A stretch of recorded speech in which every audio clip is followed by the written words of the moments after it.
Hello students, how are you? I hope you all are fine. आज हम लोग पुनः एक बार वर्ग 10वीं के विद्यार्थियों के लिए भौतिकी का पाठ एक प्रकाश का प्रवर्तन के अगला वीडियो लेकर आए हैं। सर्वप्रथम अगर आप लोगों ने मेरा पहला वीडियो नहीं देखा है तो पहले वीडियो को देखें, मेरे चैनल को लाइक करें, शेयर करें, सब्सक्राइब करें और कमेंट करें ताकि मुझे हौसला मिले कुछ और बेहतर कर पाने का, कुछ और नए तरीके से, कुछ नए अंदाज में मैं बता सकूं आपको। चलिए बिना समय गंवाए क्लास हम लोग स्टार्ट करते हैं। कल हम लोगों ने पढ़ा था कि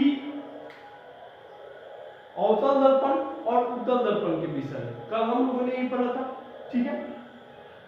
आज हम लोग पढ़ेंगे कि गोलीय दर्पण से संबंधित कुछ महत्वपूर्ण तथ्य। क्या पढ़ेंगे? गोलीय दर्पण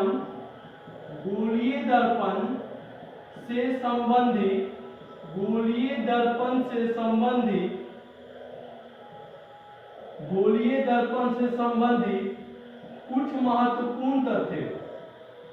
कुछ महत्वपूर्ण तथ्य। गोलीय दर्पण से संबंधित कुछ महत्वपूर्ण तथ्य। समझिएगा बाबू, हम लोग ये जानेंगे कि जो गोलीय दर्पण होता है उससे कुछ जुड़ी हुई बातें को जानेंगे। जैसे में पूछा जाएगा कि ध्रुव, वक्रता केंद्र, वक्रता त्रिज्या, इन सभी बातों के बारे में हम लोग अध्ययन करेंगे। पहला पॉइंट हम लेते हैं ध्रुव। क्या लेते हैं? ध्रुव, जिसको इंग्लिश में बोला जाता है पोल। क्या बोला जाता है? पोल। अब ध्रुव क्या है आइए समझते हैं। ध्रुव आप लोग बहुत इजीली समझ सकते हैं। गोलीय दर्पण का जो मध्य बिंदु होता है, गोलीय दर्पण का जो मध्य बिंदु होता है उसी को हम लोग ध्रुव कहते हैं। जैसे समझिएगा, अभी समझिएगा, जैसे कोई एक गोलीयाकृति हुआ, इसका जो मध्य बिंदु होगा इसको अगर हम हटा दें तो जो दर्पण बनेगा, ठीक है, मान लीजिए जो दर्पण बना, ठीक है, ये जो दर्पण बना तो ये वाला जो इसका मध्य बिंदु होगा वही क्या कहलाएगा? ध्रुव कहलाएगा। यानी ये वाला पॉइंट क्या कहलाएगा? ध्रुव कहलाएगा। आइए हम परिभाषा को समझते हैं आपके सोच। चलिए परिभाषा लिखते हैं। गोलीय दर्पण के मध्य बिंदु को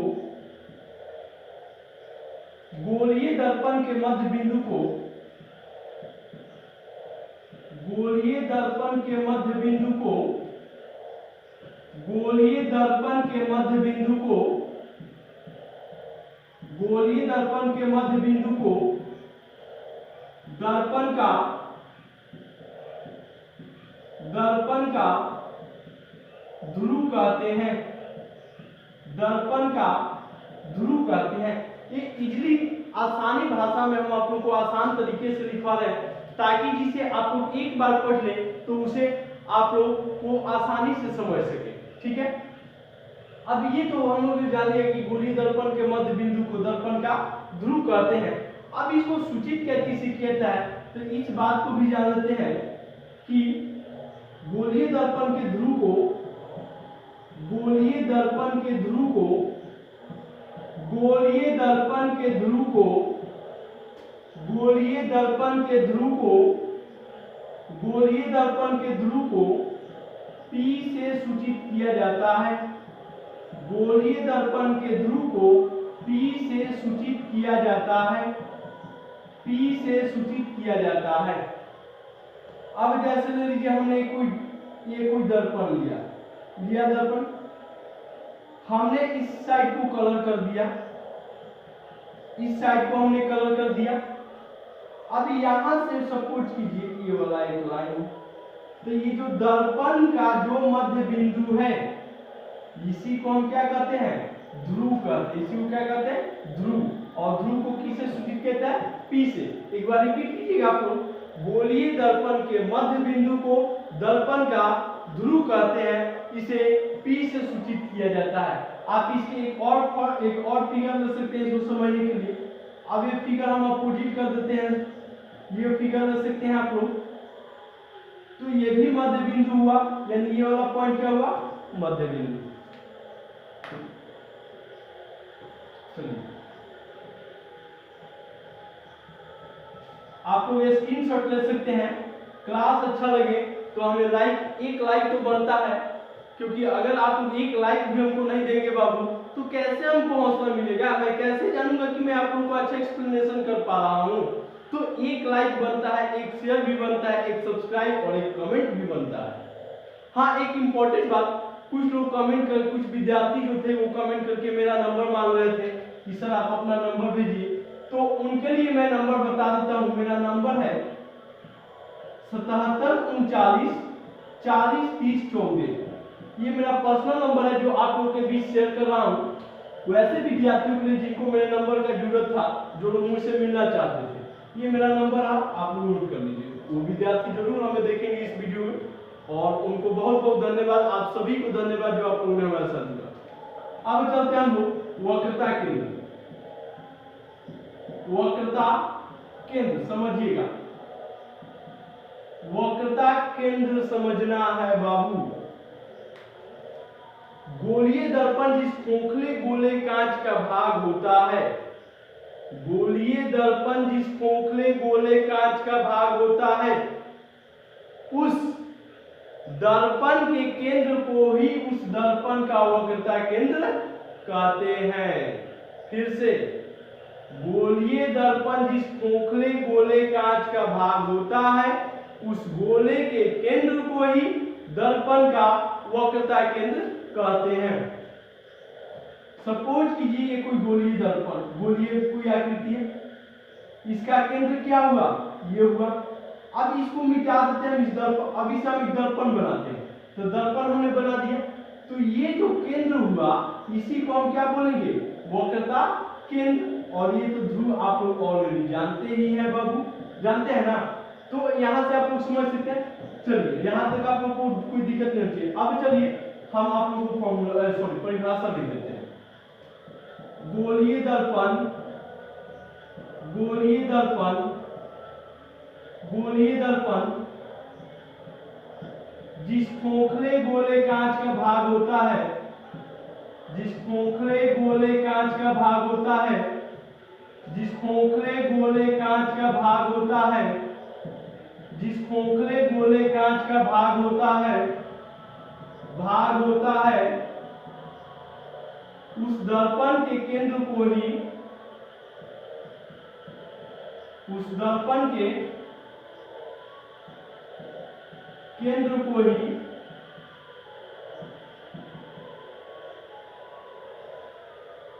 केंद्र को ही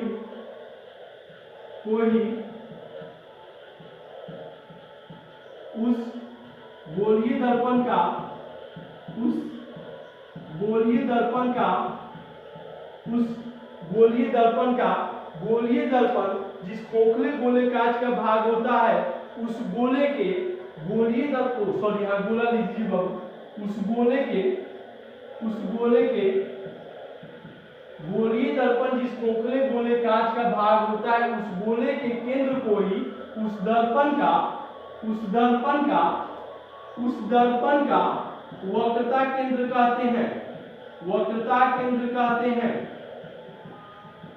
ठीक है, फिर से समझिएगा, गोलीय दर्पण जिस खोखले गोले कांच का भाग होता है, उस गोले के केंद्र को ही उस दर्पण का वक्रता केंद्र कहते हैं। और इसे C से सूचित किया जाता है, इसे C से सूचित किया जाता है, इसे C से सूचित किया जाता है, इसे C से सूचित किया जाता है। अब चलिए हम एक फिगर लेकर आप लोगों को समझाते हैं। ठीक है, ये दर्पण हुआ कोई, ठीक है, ये इसका ध्रुव हो गया, और ये एक जब गोला होगा, ये गोला जब होगा तो इसका जो केंद्र होगा, ये केंद्र होगा, तो इसी को हम क्या बोलते हैं, सी बोलते हैं। ठीक है, चलिए आगे हम लोग बढ़ते हैं। आप लोग ज्यादा से ज्यादा मेरे वीडियो को लाइक कीजिए, शेयर कीजिए, कमेंट कीजिए और मेरे चैनल को सब्सक्राइब कीजिए, क्योंकि आपके सहयोग के बिना हम हैं अधूरे। आपके सहयोग के बिना हम हैं अधूरे बाबू, इसलिए आप अपना सहयोग निरंतर हमारे साथ बनाए रखें। चलिए आगे हम लोग चलते हैं। वक्रता त्रिज्या, वक्रता त्रिज्या, वक्रता त्रिज्या, वक्रता त्रिज्या। आइए समझते हैं। गोलीय दर्पण जिस खोखले गोले कांच का भाग होता है, यहां से दो परिभाषा हम आपको देंगे।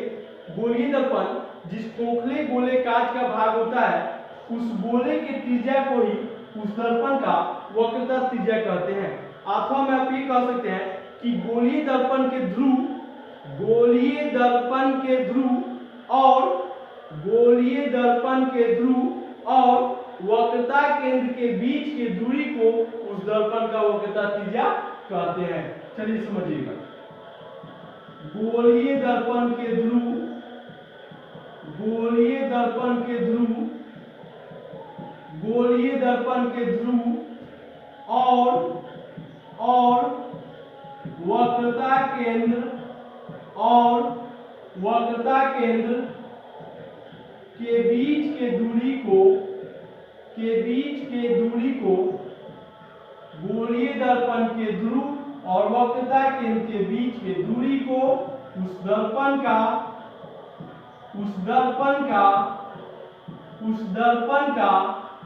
वक्रता त्रिज्या कहते हैं। उस दर्पण का वक्रता त्रिज्या कहते हैं। उस दर्पण का वक्रता त्रिज्या कहते हैं। इसे कैपिटल आर से सूचित किया जाता है। इसे कैपिटल आर से सूचित किया जाता है। अब समझ लीजिएगा ये है क्या, ये कोई दर्पण हुआ बाबू, ठीक है, ये आपका ध्रुव हो गया और ये आपका वक्रता केंद्र हो गया। तो बोल रहा है कि गोलीय दर्पण के ध्रुव और वक्रता केंद्र के बीच की जो दूरी है, इसी को हम क्या कहते हैं, वक्रता त्रिज्या कहते हैं। ठीक है, चलिए अब आगे बढ़ते हैं। हम लोग प्रधान अक्ष के विषय में अब हम लोग पढ़ेंगे। प्रधान अक्ष, नाम सुनकर घबराइएगा नहीं। प्रधान अक्ष जितना खतरनाक नाम है उससे आसानी है। इनको दो नामों से जाना जाता है। पहला प्रधान अक्ष या दूसरा नाम या मुख्य अक्ष। दोनों में से कोई नाम पूछे घबराइएगा नहीं, आमने सामने टक्कर ले लीजिएगा, कहां आप कहां हम। ठीक है, गोलीय दर्पण के ध्रुव, समझिएगा, गोलीय दर्पण के ध्रुव और वक्रता त्रिज्या, गोलीय दर्पण के ध्रुव और वक्रता केंद्र, गोलीय दर्पण के ध्रुव और वक्रता केंद्र को मिलाने वाली सरल रेखा को उस दर्पण का प्रधान अक्ष या मुख्य अक्ष कहते हैं। समझ लीजिएगा। पहले ये कोई दर्पण हो गया, ये ध्रुव हो गया और ये केंद्र हो गया। ठीक है, ये क्या हो गया, केंद्र हो गया। तो ध्रुव और वक्रता केंद्र को जो मिलाने वाला रेखा होगा बाबू, वही क्या कहलाता है, प्रधान अक्ष या मुख्य अक्ष। ठीक है, तो घबराइएगा नहीं नाम सुनकर। गोलीय दर्पण के ध्रुव, गोलीय दर्पण के ध्रुव, गोलीय दर्पण के ध्रुव और गोलीय दर्पण के ध्रुव और वक्रता केंद्र, गोलीय दर्पण के ध्रुव और वक्रता केंद्र को मिलाने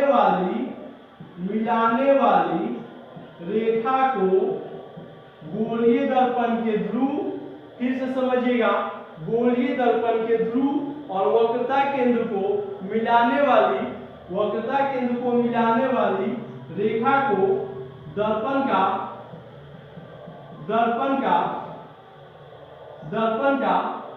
प्रधान अक्ष, दर्पण का प्रधान अक्ष या मुख्य अक्ष कहते हैं।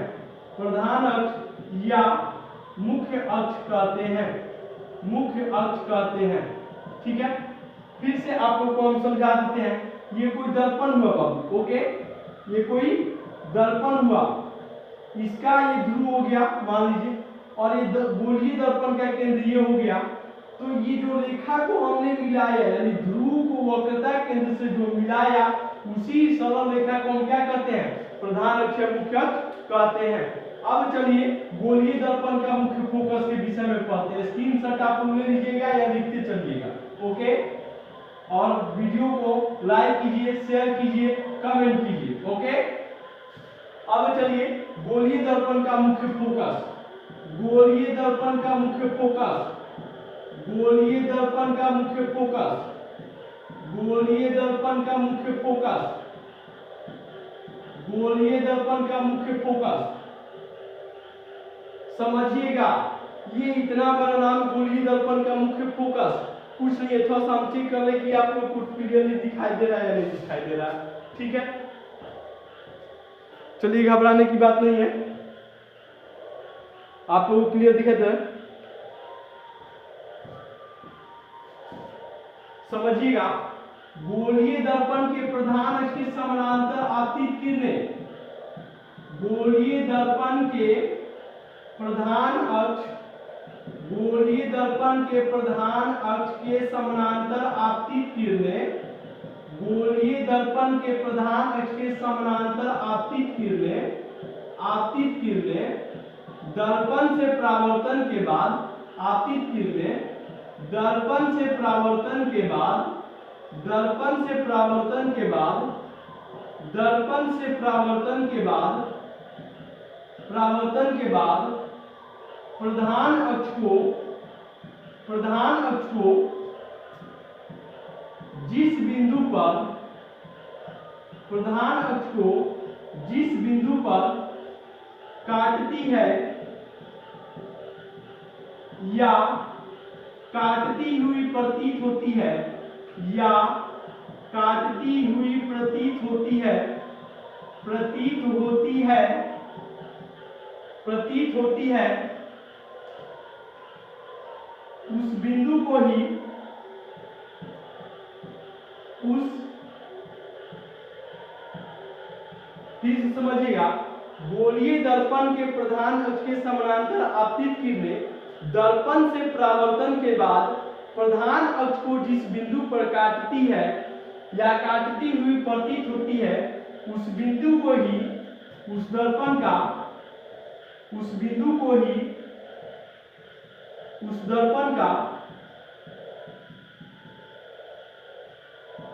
मुख्य फोकस कहते हैं, मुख्य फोकस कहते हैं। घबराइएगा नहीं, समझिएगा, मुख्य फोकस कहते हैं, मुख्य फोकस कहते हैं। अब इसे सूचित क्या किसे कहता है? तो इसे कैपिटल एफ से सूचित किया जाता है, ओके,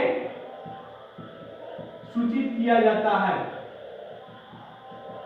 आज के वीडियो में इतना ही। हमसे जुड़ने के लिए आप सभी विद्यार्थियों का तहे दिल से धन्यवाद, और उम्मीद करते हैं आप लोगों को क्लास अच्छा लगा होगा, और आप लोग मेरे चैनल को लाइक कीजिए, शेयर कीजिए, सब्सक्राइब कीजिए और कमेंट कीजिए। धन्यवाद निखिल सर के साथ जुड़ने के लिए। घर पर रहें, सुरक्षित रहें।